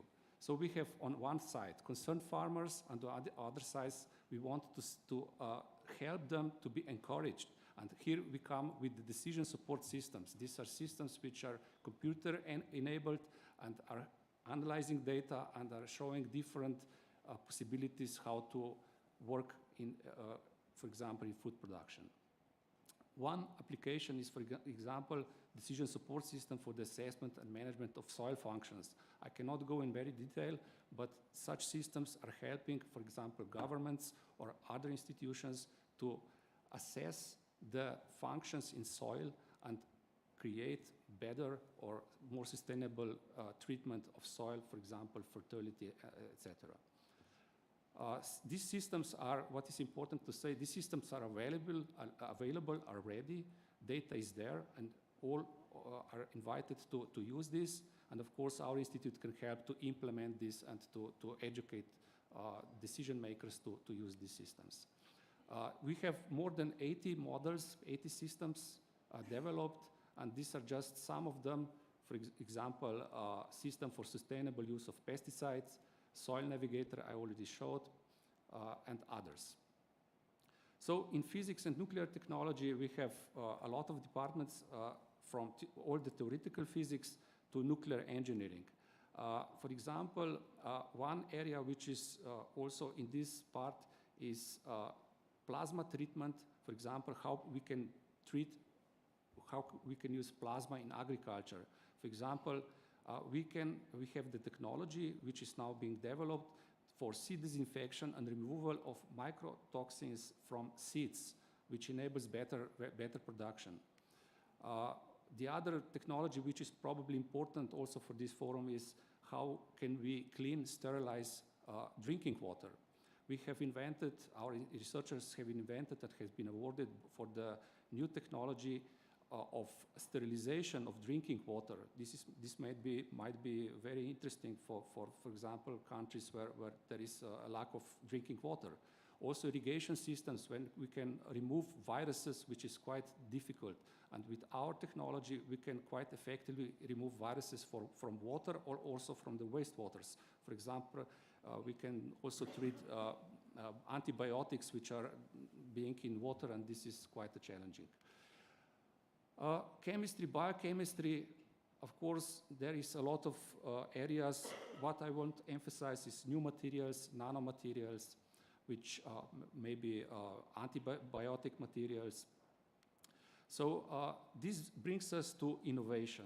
So our researchers not just research in basic fields, but they also develop applications, and we are trying to move them to the market. And of course, they can create their own companies. They are stimulated by Jožef Stefan Institute, and we help them to create their own companies and go to the market with their own businesses. So here are just few examples. For example, research genetics in agrochemistry. There has been developed new varieties of seeds, also for industrial applications in semiconductor and other industries. I want just briefly show our mentors and in terms of Euro-Mediterranean Innovation Camp. There are 3 innovators with their ideas and 3 mentors from different departments which are helping them to develop the idea to the next level. We have Assistant Professor Gaspar Taučar for inorganic chemistry and Professor Dr. Alenka Vesel in surface engineering and Ita Juncker in surface engineering. So each of these departments are specialized in specific areas, and inorganic chemistry and technology by Professor Gaspar Taučar. They are, for example, developing or researching the effects of fluoride on human health and environment. On the other side, we have surface engineering department, which researchers are oriented on development of applications of various plasma technologies. This is for surface treatment and also, for example, treatment of surfaces in order to get biomaterials, synthesis of nanostructures, materials, etc. Here we have one example of surface engineering, for example, method for treatment medical device made from nickel titanium alloys.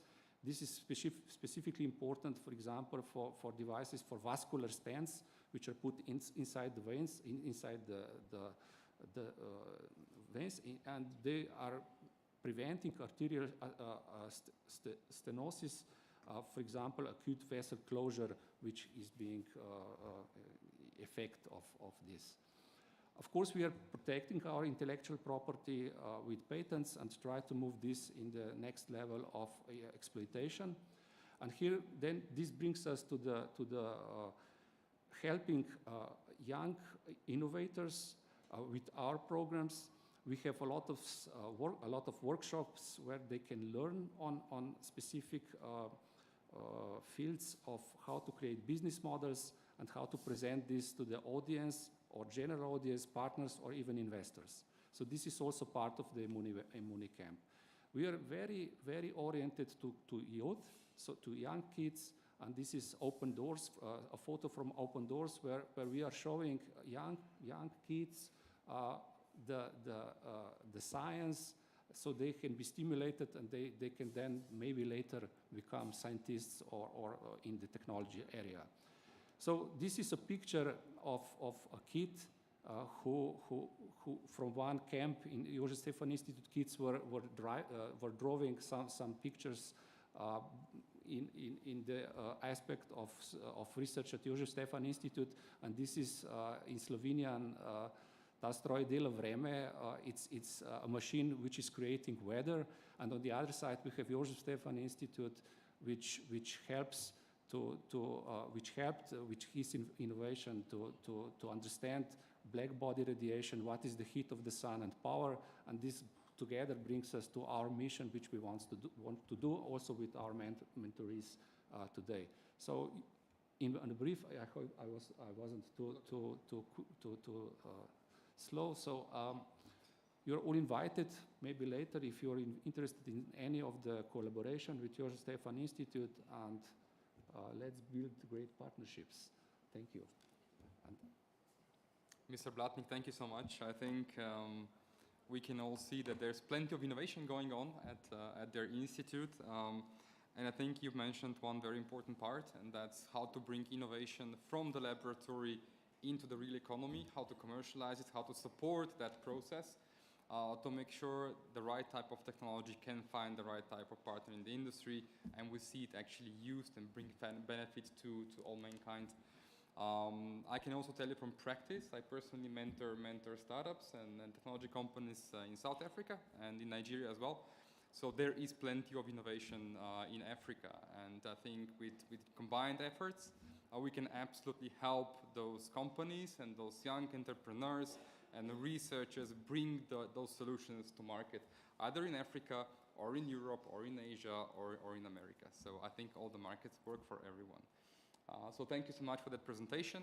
And now I think the interesting part. Let's hear from our candidates what kind of projects they have developed in this program. And let's start with Jihen. So she has a PhD in Earth and Environmental Sciences and recently completed a second master's degree on sustainable blue economy from the University of Trieste, which is just across the border in Italy. So currently she works as a senior researcher at the International Center of Theoretical Physics in Italy, and her research work is about groundwater modeling and solid waste recycling in green construction materials. So after she obtained her PhD from the Faculty of Sciences of Sfax in Tunisia, she had several postdocs in Portugal and Romania, along with teaching experiences in some universities in Tunisia.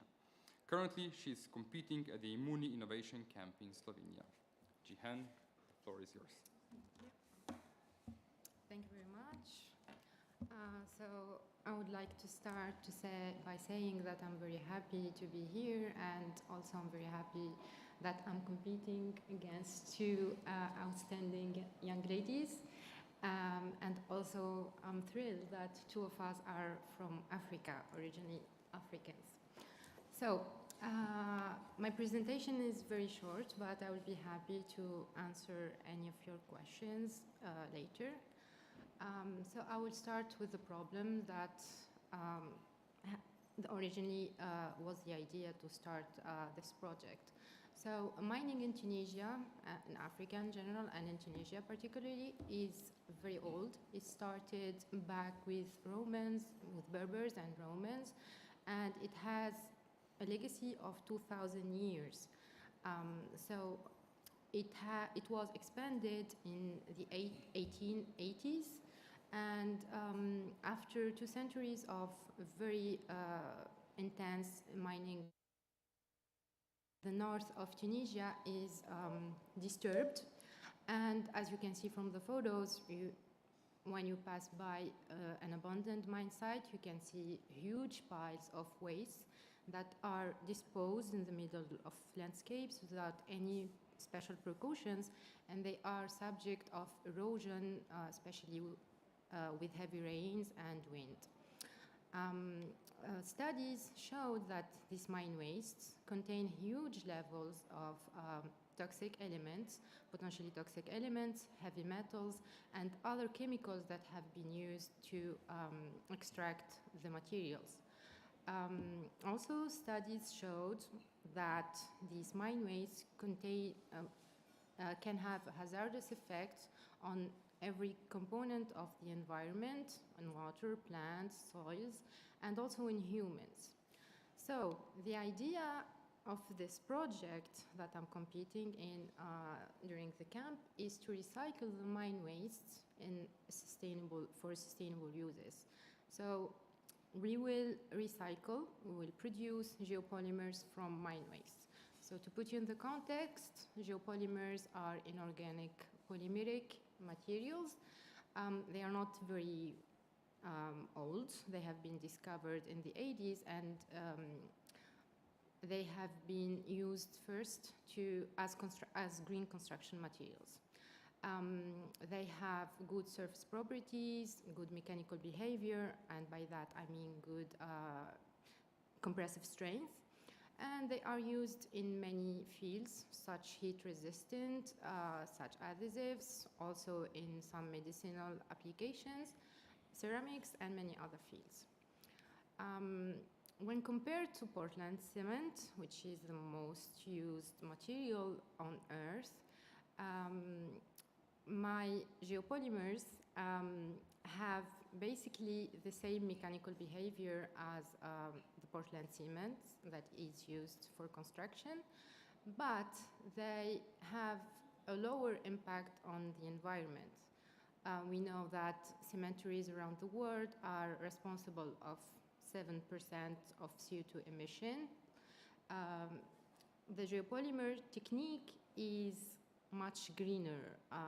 We have until 80% of CO2 emissions, reduction of CO2 emissions during the process of the manufacture. Also, they have stable chemical properties. So when we use them, for example, I said I will use mine wastes that are loaded with heavy metals, we don't have leaching problems after.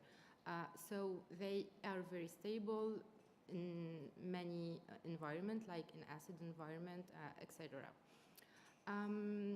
And to make things a bit more interesting, we thought of, beside making the cement, think about something else. So we thought that we could use the same geopolymers in water treatment. So it turns out that also geopolymers have the capacity to absorb some pollutants like dyes from waters, antibiotics, heavy metals, also gas. I was surprised to know this.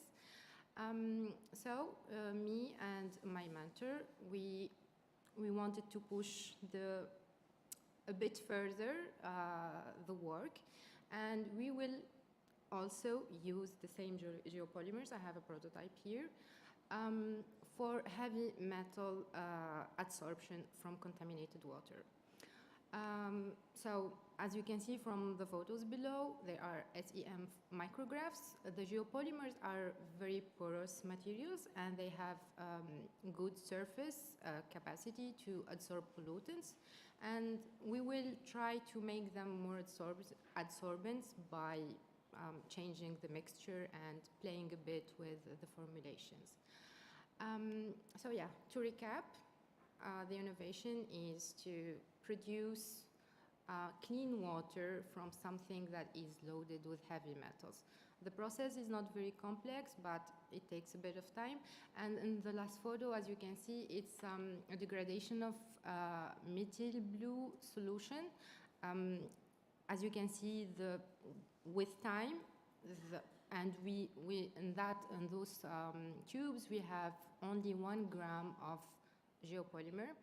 So with time, we had no dye.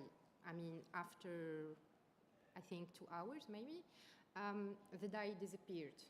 So the same thing should happen with heavy metals. I just put the picture there to show you the process, because I cannot do it with heavy metals. We can't see heavy metals.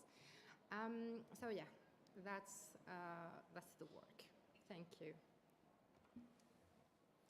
Thank you so much. I think we can all agree here that water is a really, really important resource that we have.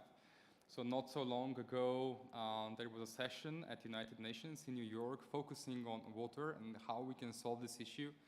And I think it's a global issue. It's something that does not belong in Africa or in Europe or in Asia.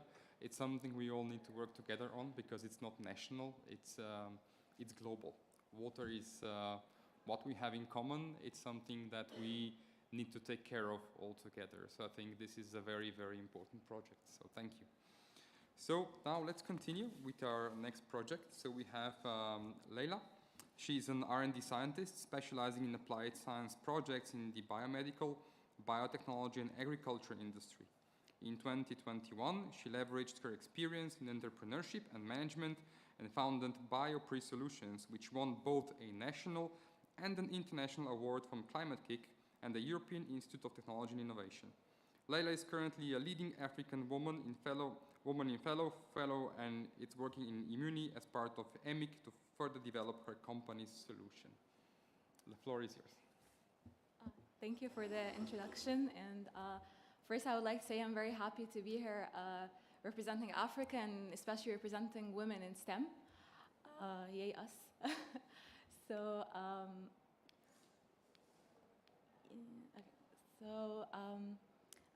as introduced, BioPre Solutions is the project I'm currently working in the Euro-Mediterranean Innovation Camp. And the mission is to develop bio-based materials using waste byproducts from agriculture and aquaculture industrial activities that can be used in a wide range of applications in packaging. So the problem.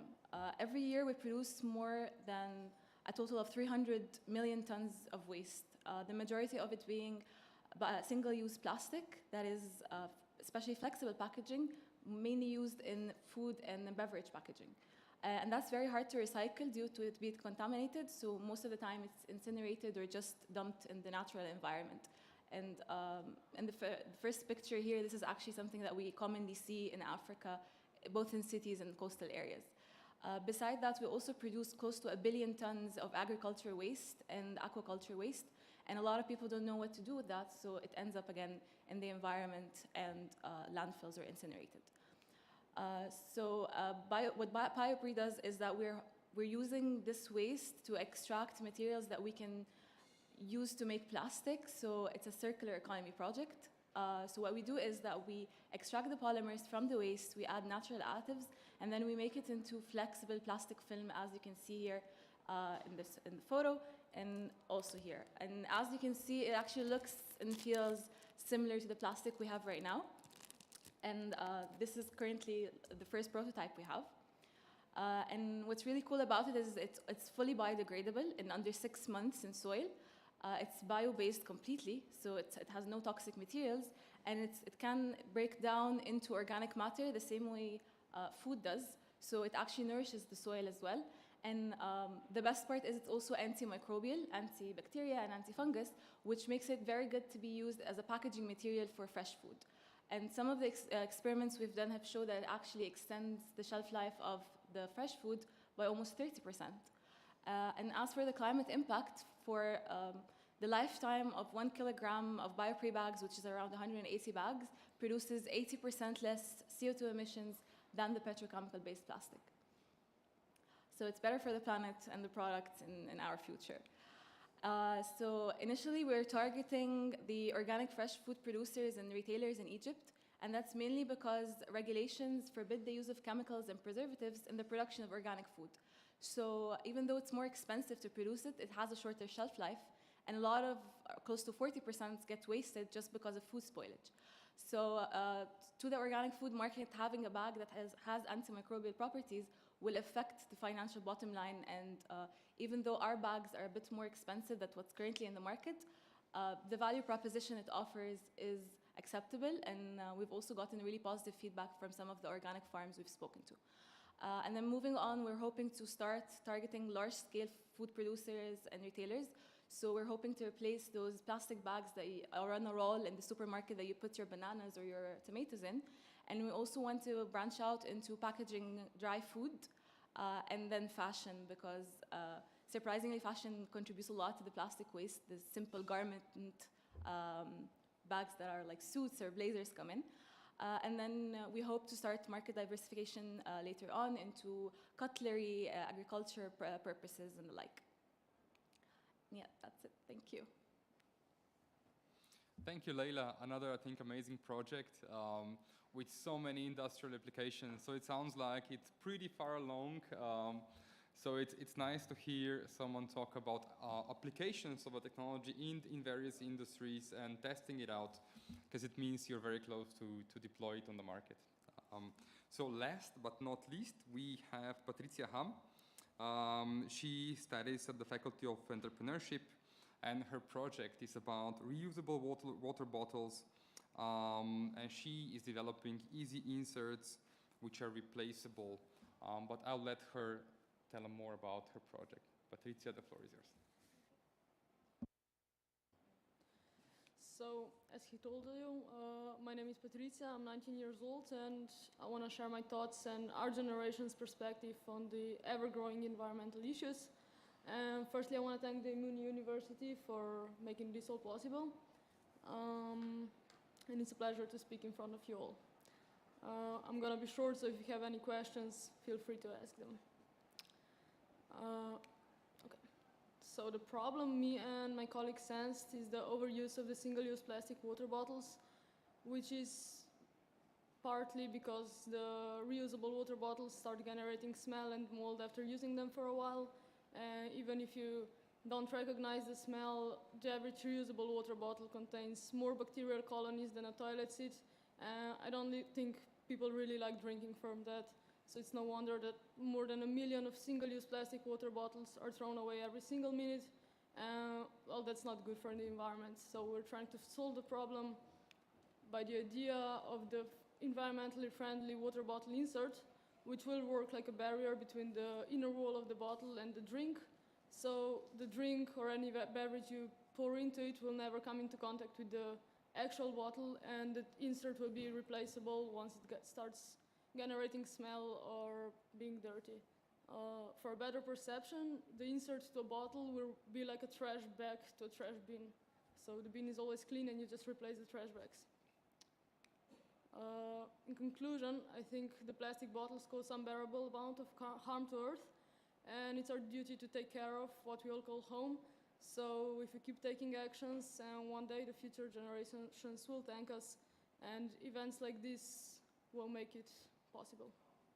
Thank you. Patricia, thank you so much. We have a few minutes remaining, so I would very much like to encourage you to ask any questions to any of the panelists.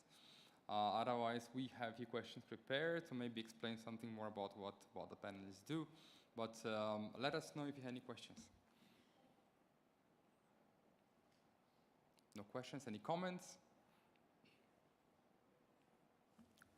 Please. Thank you all very much for. Be more comfortable. Thank you all very much for your presentations, and it really excites me to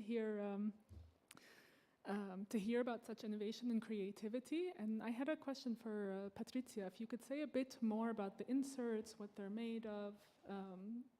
I mean, what I'm thinking right now is that the inserts itself could be problematic. It's more garbage, basically.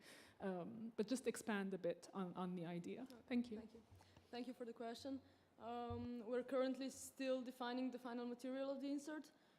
The idea is to be made of the PLA combined with Hitazan, which would add the stretchability, so it could fit on any bottle. It has to be biodegradable, because if it's made out of plastic, we don't really solve any problems here. So, yeah. Thank you. I hope that answers your question. Any other questions or comments? Be brave. We are far away, we don't bite. Maybe you can encourage them by question from you. I will encourage them. I have a question for you two gentlemen. So you have a longer track record, a lot of experience working in innovation. What would be your personal advice to the 3 young candidates working on these technology solutions? What would you tell them what they need to do right now?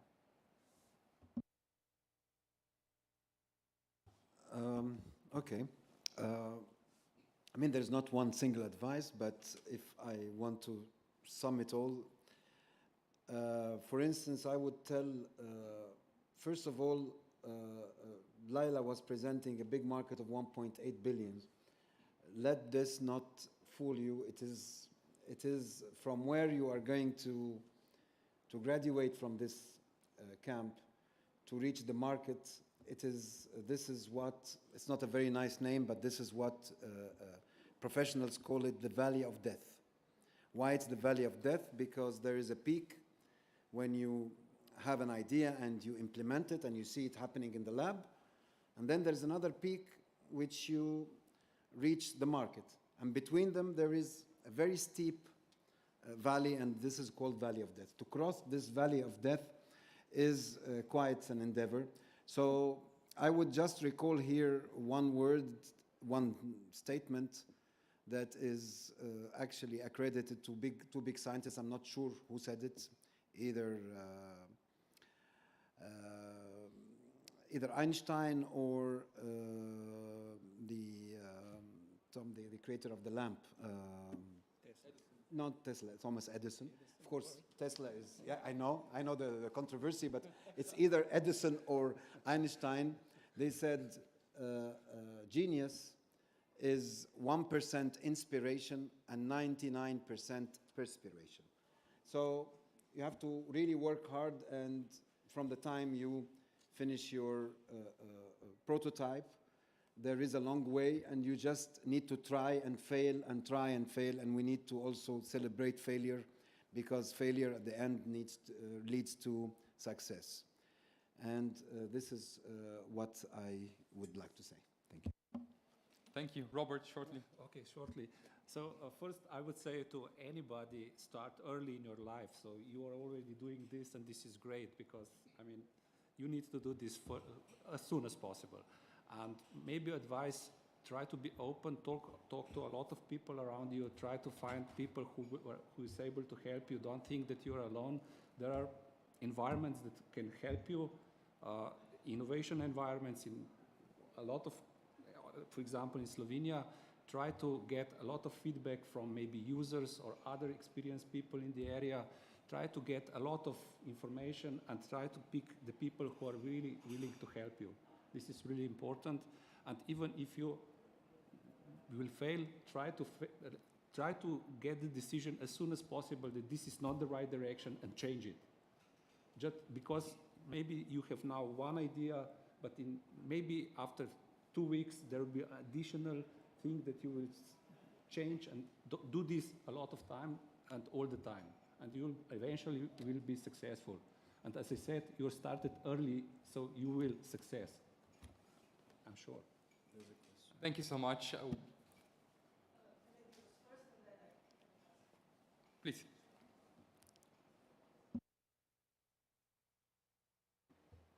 Thank you very much.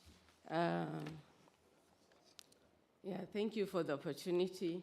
I would like to share with you a story of Kano Botanical Garden, which I established and is working also in this regards. In a society where there is no value for plants, people do not consider plants with any significance at all, that they engage in deforestation for firewood and charcoal and also building construction and so on. So they are always felling trees and so on. So we came up with the idea of a Kano Botanical Garden, considering that Nigeria, I'm from Nigeria, sorry, Fatima Batu Mukhtar is my name, and it's agrarian like most other African countries. And with agriculture, any slight interference in weather certainly affects the productivity. And as at present, temperature is rising, floods are becoming more frequent, rainfall patterns are shifting, Sahara is expanding, coupled with the fact that there are other issues, and because of these climate changes and so on, there is migration, especially of herders, looking for greener pasture, and then when they move, there's conflict with farmers and so on. So the Kano Botanical Garden is established for the conservation of indigenous plant species, and it's engaged in tree planting and also public enlightenment, so that people will appreciate the importance of plants, and through agroforestry, reforestation, and deforestation, so that they would understand that plants have significance, especially with regards to the effects of climate change and so on. So we are promoting to the public the importance of private plantations, and people are gradually accepting it. So with the increase in tree planting, it will increase the efficiency of carbon sequestration and so on.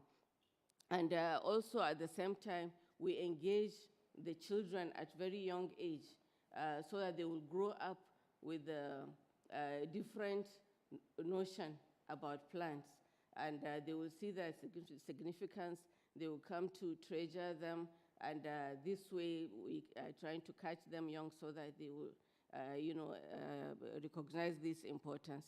And also another very important project that we are embarking on, that is when we get support, but we are trying to start small, is to try to reintroduce plants into the community. Kano State, where I come from, there are many wards, many wards that bear the names of plants, which shows that these trees were initially, in those areas. Those areas were habitats of those trees, but now they have all been removed. So we want to reintroduce those trees so that they will carry the names of the wards, and children growing up will know these plants, and they will know the value of these plants. And because most of these plants, they have high nutritional value and medicinal properties. So if they are able to be established, it will serve many purposes at the same time. And because we will have to provide water in those environments as well, so there will be additional community service. So this is what we are doing at Kano Botanical Garden. Thank you. Perfect. Thank you so much for sharing that idea. We are a bit time challenged, I'll put it that way, so maybe one last comment. Yeah. Yes, thank you very much. We cannot protect environment and we cannot fight climate change without knowledge, without research development and initiatives, innovative products and so on. And that is why I'm really happy and I'm really grateful that you accepted the invitation, young researchers, and of course everyone from EMUNI, the leadership, on such short notice to present such brilliant ideas, and I really wish you to continue successfully in that. And I believe personally that for the next Africa Day and for next conferences, we should really include young researchers more systematically, also for the awareness raising, as it was mentioned just now. Thank you so much. Let's have one last comment. Well, I would like to make one final comment, actually. I would like to thank you all for such a very informative and really important initiatives within the Euro-Mediterranean University. Such activities is much needed for our countries in cooperation between both the south of Mediterranean and north of Mediterranean. And actually Egypt strongly supports such activities and wish you all the best. Thank you so much. I think it's time for the next session. There's plenty of questions still unanswered, plenty of things still need to discuss, but we'll leave it for next time. So thank you to all the panelists, thank you to all the guests. And I would like to invite you to the hall just across the lobby. Thank you so much. Have a good day.